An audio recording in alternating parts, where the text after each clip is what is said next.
Yeah, it's good. We'll talk about rust versus rest after these long gaps. She forgot that. Jeez, Come on, man. first game.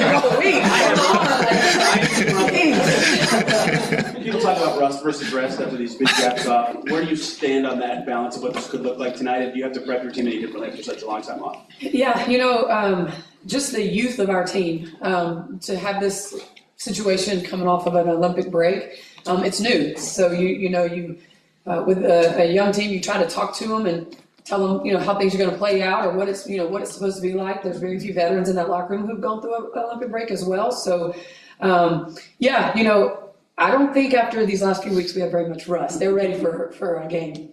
James. How much different does this restart feel compared to like the start of the season where you might not know how things are kind of fitting? You know who your team is at this point, and now you're trying to make that push. Yeah, just the speaking of the very beginning of the season, after 5 practices and we were playing, that was we were still trying to figure out who we were playing together, how we were going to play, new point guard, and so now having all of our players other than Christie for this break.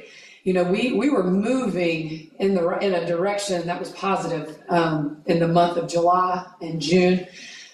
So just to now have that time to really break things down and really teach and get into the details of things. We keep talking about details and making sure that we're getting into the details of things. You get so much accomplished during this time with your players. Jacob. I mean, you just kind of talked about it there, but you said this was new, this Olympic break. I mean, what was kind of the focus for you guys during these practices and whatnot?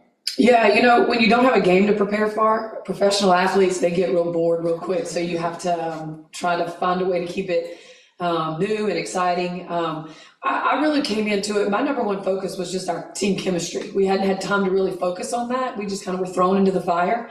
So we were able to really, off the court and, just not as it relates to basketball, just get to spend some time with each other and get to know each other and to watch them compete in things other than basketball, just something, who they are kind of came out, like they got comfortable. So I think that's so important when you're building a team with such young players. Anybody else? Christine, you want to go ahead? Get the mic over there. Looking at some of those games, Coach, on Instagram and the fun kind of stuff that everyone was doing, who actually thought of those? Did you guys all kind of get together and say, hey, what are our most fun games from when we were kids or birthday parties, or how did you actually come up with some of those ideas? Yeah, I think being a college coach, when you run college summer camps and you're trying to find things to do with those kids, but there's a lot of businesses are all about team camaraderie. Fortune 500 companies are always talking. I read books about what they try to do with their team building and the way they bond new members to their teams. It's the same thing, but we sat around and just kind of brainstormed on what we've done in the past and some things that we, today you can get online and Google anything you want and find all kinds of fun things. So just try to find things that we thought would, that they would like, and anything, from playing home run derby to golf, just anything that they can compete in, they're going to get into. Scott? With all this time together, what were the things maybe you learned about the players, the team, something that shined through maybe through all of those lessons and play fun games? Yeah. Probably the one thing that stuck out to me, Caitlin as a rookie came in and just was, trying to figure it out. I mean, she has a really, her personality, she kind of loosened up a little bit, and you saw, she's a really funny person, quick wit. And it's fun to banter with her a little bit off the, when we're off the basketball court. Demiris Dantas was able to be around our team a lot during this practice time, and she hadn't had that with him. And so she kind of opened up, which was really awesome to see her open up with the players and get to know them and talk to them. Aliyah Boston is always a character, so she was really fun. And then her and Caitlin are very competitive, so they were always bantering with each other.